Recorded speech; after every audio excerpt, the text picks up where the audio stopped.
Hotel Istana Kuala Lumpur merupakan hotel 5 bintang yang mempunyai 23 tingkat yang terletak di ibu kota Kuala Lumpur. Hotel ini terletak di Jalan Raja Chulan di Golden Triangle, iaitu segitiga emas Kuala Lumpur. Hotel ini berdekatan dengan pusat membeli belah yang terkenal seperti Pavilion, Lot 10, Starhill, Suria KLCC dan pusat hiburan Cangkat Bukit Bintang.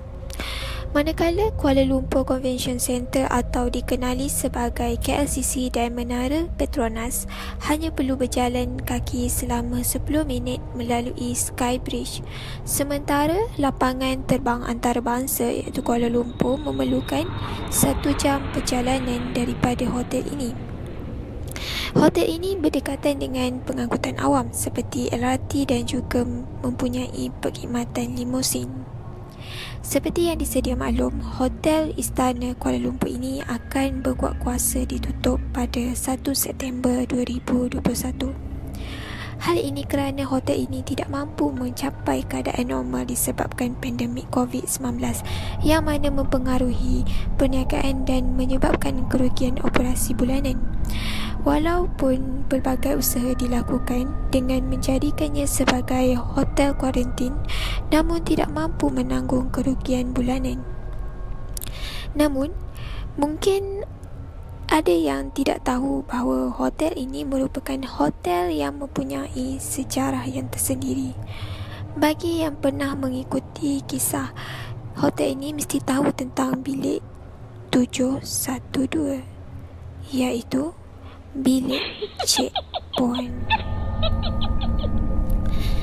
Kisah ini berlaku pada sebuah keluarga yang mana pergi ke Kuala Lumpur untuk percutian pendek. Yang pergi hanya si isteri dan anak-anak, orang gajinya, mak bapak si suami dan beberapa makcik si isteri. Manakala si suaminya tidak dapat ikut sekali sebab tidak dapat cuti. Mereka pergi ke sana sendiri dengan menaiki bas dan sampai di hotel pada pukul 1 pagi. Bapa mertua si isteri ni dia sudah tempah bilik hotel, tapi hanya 3 bilik sahaja, yang mana mereka memerlukan 4 bilik sebab ada makcik kepada si isteri ini mahu ikut pada waktu terakhir. Pada masa dia sudah sampai tu, bahagian reception cakap tak ada bilik kosong lagi, kena tunggu selepas pukul 12 tengah hari, yang mana pada waktu itu mereka di hotel pada pukul 1 pagi. Tidak lama selepas itu, pengurus hotel ini pun turun dan berkata ada 1 bilik yang masih kosong, yang mana bilik tersebut adalah bilik 712. Jadi, mereka pun ambil bilik tersebut dan check-in di bilik masing-masing dengan gembiranya.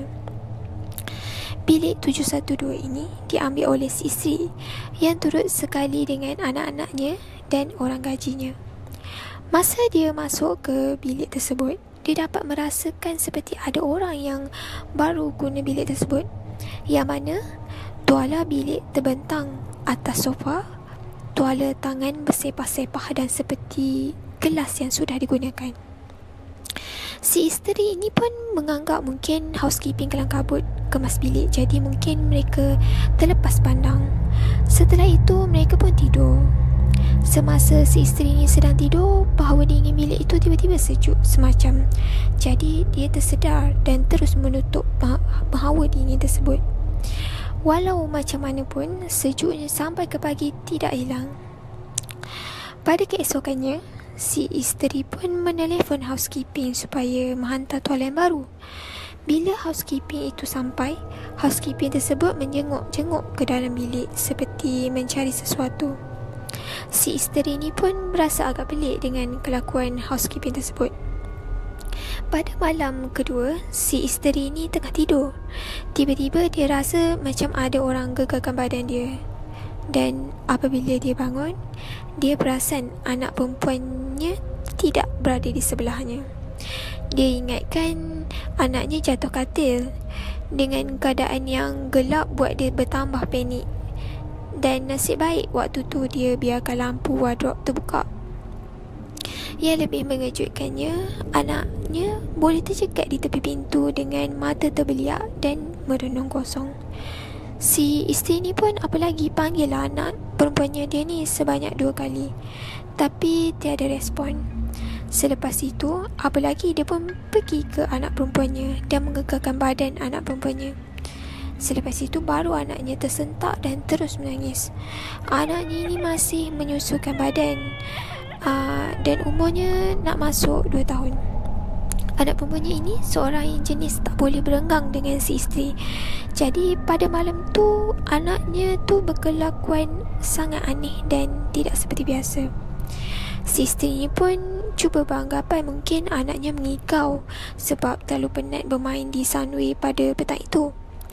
Dia pun cuba tidurkan anaknya dan setelah itu dia pun sambung tidur kerana terlalu penat.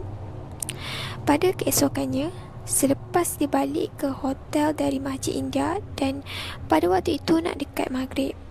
Dan pada waktu itu anak-anaknya masih belum mandi. Jadi si isteri ni pun menyuruh si anak-anaknya untuk pergi mandi. Tapi tiba-tiba dia terdengar ada orang ketuk pintu dengan sangat kuat. Yang lebih peliknya, orang gaji yang paling dekat dengan pintu masuk seperti tidak menunjukkan sebarang reaksi dengan ketukan tu. Jadi si isteri ni pun pergilah buka pintu dan mendapati tiada orang pun di luar. Setelah itu, apalagi naik meremang bulu roma dia dan dia segera terus membaca ayat kursi dan menutup pintu kembali. Dan pada malam itu, dia berdoa semoga tidak berlaku apa-apa.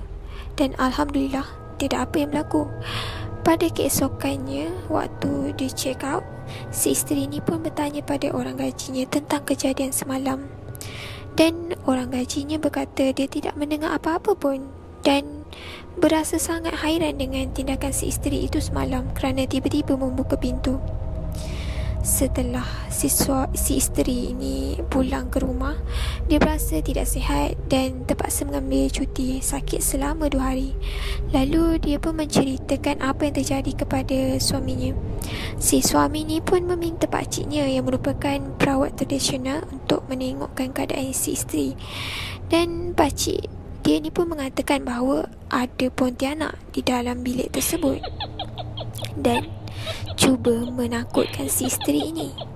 Namun si isteri ini bernasib baik kerana Cik Puan ini tidak ikutnya balik ke rumah.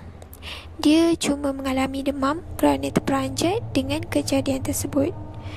Dan si isteri juga menyarankan kepada sesiapa yang ingin menempah hotel, pastikan sudah menempah siap-siap dan jangan minta bilik tambahan kalau reception sudah kata tiada bilik yang kosong lagi, kerana takut mereka bagi bilik yang berhantu.